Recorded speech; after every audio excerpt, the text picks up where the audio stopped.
Bab 1380. Dia akan mengacau. 100.000 Master Alam Yudao.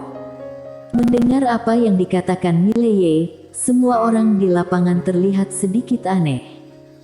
Bahkan Lena Chi terus menggelengkan kepalanya. Apa konsep 100.000 alam Yudao? Dao Ting dan tanah makam Dao bersama-sama tidak melebihi 200 alam Yudao. 100.000. Apakah ini kubis Cina? Melihat ekspresi semua orang, Mileye berkata, kalian tidak percaya. Di samping, Ejer Bai berkata dengan lembut, jika mulutmu ada padamu, kamu bisa mengatakan 200.000. Mileye tersenyum dan berkata, semuanya, jangan lupa bahwa kitab Taoisme diturunkan dari dunia Sahaloka. Dulu kitab Taoisme adalah Taoisme lengkap. Di dunia Sahaloka, warisan seni bela diri kitab Taoisme paling lengkap. Di tempat kami, alam kebenaran Taoisme itu seperti anjing, dan alam Yudao ada di mana-mana. Pada saat itu, alam aslimu tiba-tiba berkata, karena dunia Sahaloka begitu kuat, kenapa tidak kamu panggil mereka untuk menghancurkan Dao Tingku? Mendengar ini, Lohu menatap Mileye. Mileye memandang Ejer Bai dan berkata sambil tersenyum, Raja Bintang Baidi, kamu sangat pintar, kamu pasti tahu kenapa, kan? Ejer Bai memandang Mileye, aku tidak tahu, aku ingin mendengarmu membodohiku. Mileye. Pada saat ini, Lena Chi tiba-tiba berkata, ada dua alasan. Yang pertama, dunia Sahaloka akan sangat sulit untuk datang ke sini, sama seperti kita tidak bisa pergi ke dunia Sahaloka. Kedua, omong-omong, dia memandang Mileye, mereka ingin melatihmu. Mileye tertawa, bukannya mereka ingin melatihku. Aku ingin melatih diriku sendiri. Lena Chi bertanya, bagaimana? Mileye memandang Lohu dan berkata sambil tersenyum, Senior Lohu, apakah menurutmu aku, Mileye, dapat menghancurkan Dao Ting? Lohu menggelengkan kepalanya, aku tidak bisa. Mileye bertanya lagi, tidak sekarang, bagaimana di masa depan? Lohu ragu-ragu untuk berbicara. Mileye saat ini benar-benar tidak dapat menghancurkan Dao Ting. Tapi bagaimana nanti? Dia tidak tahu di masa depan.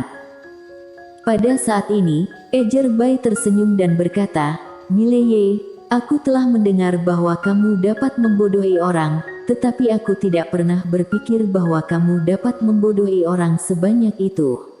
Memegang labu yang rusak, hanya katakan bahwa kamu adalah tuan muda dari sekte Sahaloka, kekuatan pertama di dunia Sahaloka. Mengapa kamu tidak mengatakan bahwa kamu adalah putra dari 9 dimensi, pilihan surgawi? Pokoknya, kita belum pernah ke alam semesta 9 dimensi.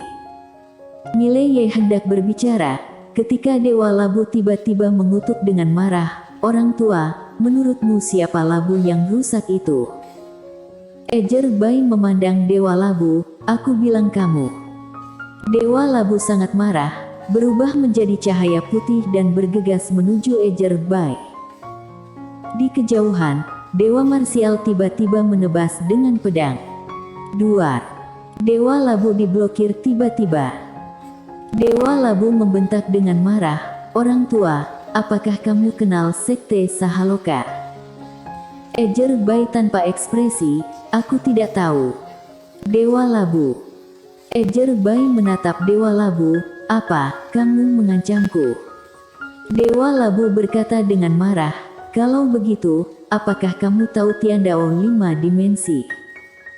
Mendengar ini, Ejer Bai sedikit mengernyit, apa maksudmu?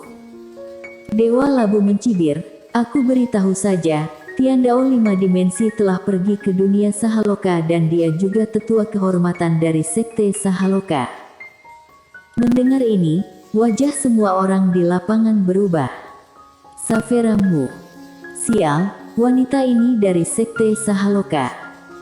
Mileye melirik Dewa Labu, sial, apakah orang ini mengatakan yang sebenarnya atau tidak? Kak Safera pernah ke sekte Sahaloka. Pada saat ini, Dewa Labu berkata lagi, "Orang tua, apakah kamu tahu seberapa kuat sekte Sahaloka kami? Biarkan aku memberitahumu, di sekte Sahaloka, ada 100.000 master alam Yudao. Ada puluhan ribu master alam Taoisme dan di antara mereka ada ratusan master yang berada di atas pencerahan. Dan ketua sekte kami, kamu tahu seberapa kuat ketua sekte kami?" Ejer Bai memandang Dewa Labu dengan ekspresi kosong. "Aku tidak tahu, kenapa kamu tidak memberitahuku?"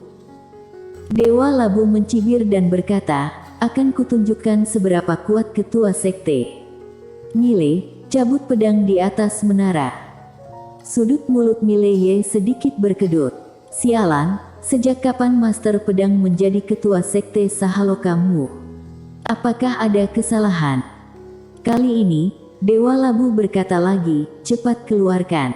Tunjukkan pada mereka."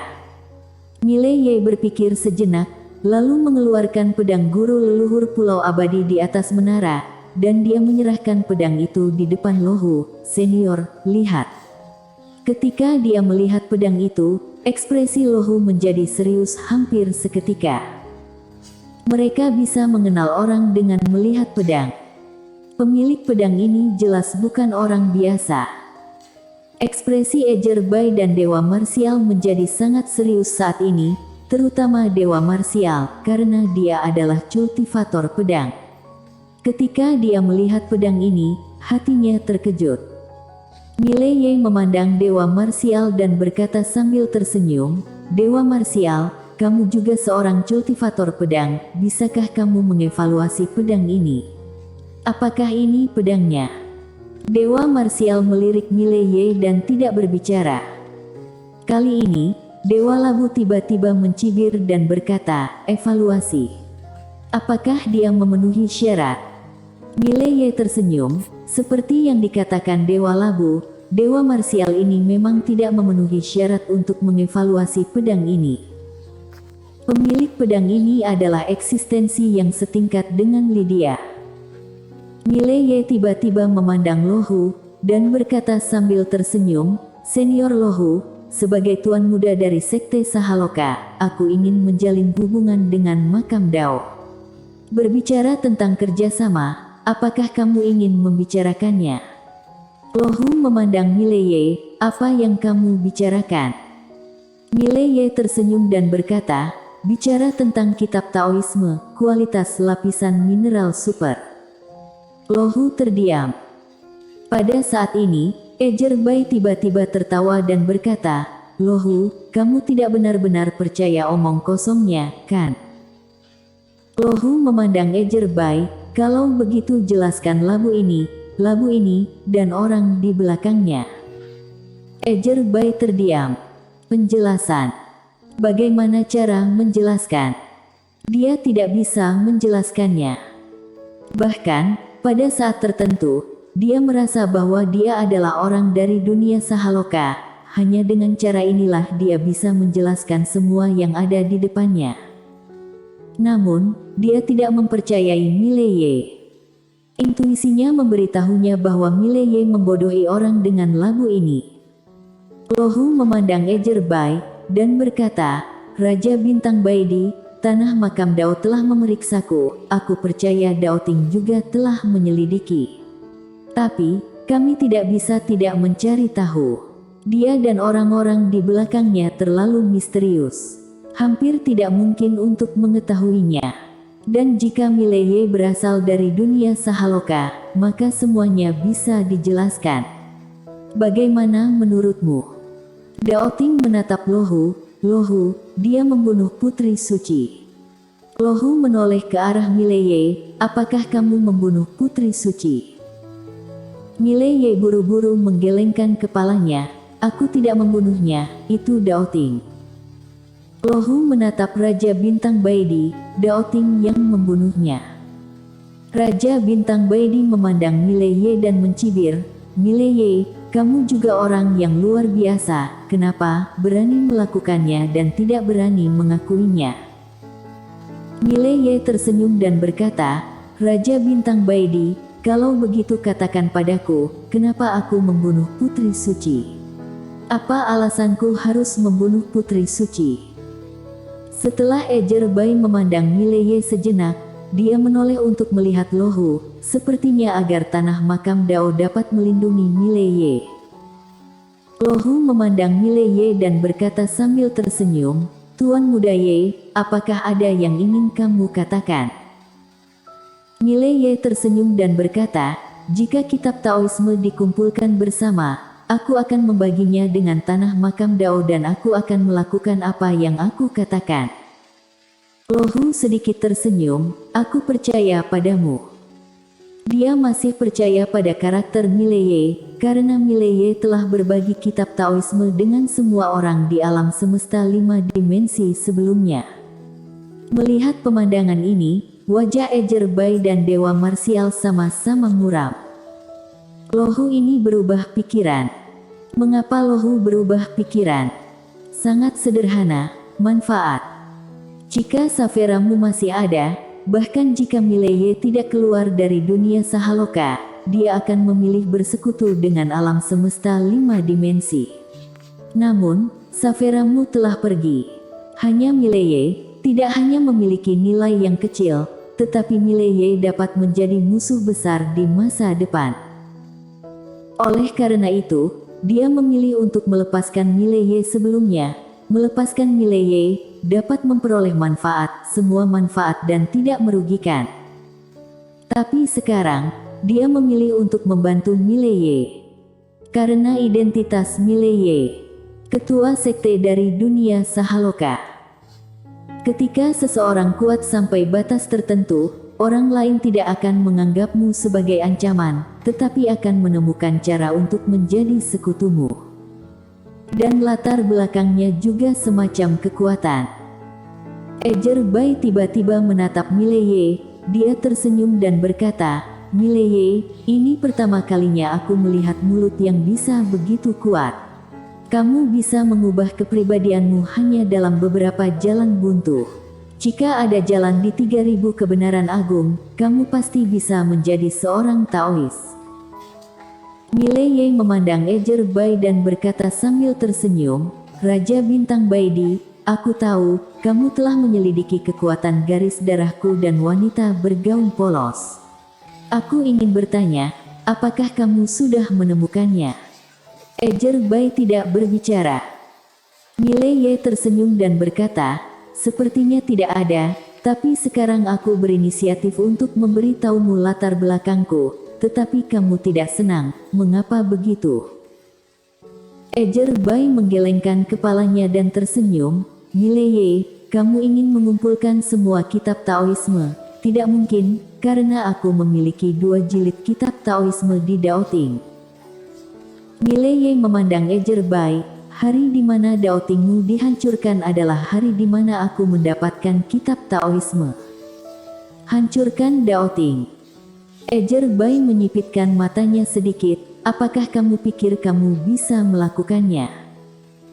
Mileye tersenyum, lalu menoleh untuk melihat Lohu, "Senior Lohu, ayo pergi." Lohu mengangguk. Saat Mileye dan yang lainnya hendak pergi, sosok putih tiba-tiba muncul di depan semua orang. Jubah putih. Melihat jubah putih itu, Lohu tanpa sadar mengepalkan tangan kanannya yang tersembunyi di belakangnya. Dengan munculnya jubah putih, master yang tak terhitung jumlahnya tiba-tiba muncul. Tentara jubah putih. Di antara mereka, ada 36 dewa. Master Daoting di lembah 2 dunia pada dasarnya ada di tempat. Dan saat ini, ratusan master tiba-tiba muncul di belakang Lohu dan yang lainnya. Semuanya setidaknya di alam terobos. Jubah putih menatap Mileye, "Hari ini, kamu harus mati." Saat suara itu jatuh, tombak panjang di tangannya tiba-tiba berubah menjadi cahaya putih dan menusuk keluar. Kekuatan satu tembakan dapat menghancurkan dunia. Saat jubah putih bergerak, Lohu tiba-tiba meninju. Duar. Dengan satu pukulan, dunia lapangan langsung menjadi ilusi. Duar. Dengan suara keras, semua orang di lapangan terkejut dan mundur. Jubah putih mundur lebih dari 10 kaki berturut-turut, tetapi Luhu mundur lebih dari 20 kaki. Setelah keduanya berhenti, Jubah putih memandang Dewa Marsial, "Jangan tunda. Kami akan menyelesaikan semua masalah hari ini." Setelah selesai berbicara, dia langsung bergegas menuju Luhu, menunjuk tombak panjang yang tak terkalahkan. Dan pada saat ini, Mileye berbalik dan lari. Melihat pemandangan ini, semua orang terpana. Kali ini, wajah Raja Bintang Baidi berubah drastis. Tidak, dia akan mengacau. Hentikan dia. Karena Mileye melarikan diri ke arah istana Sengong. Bersambung.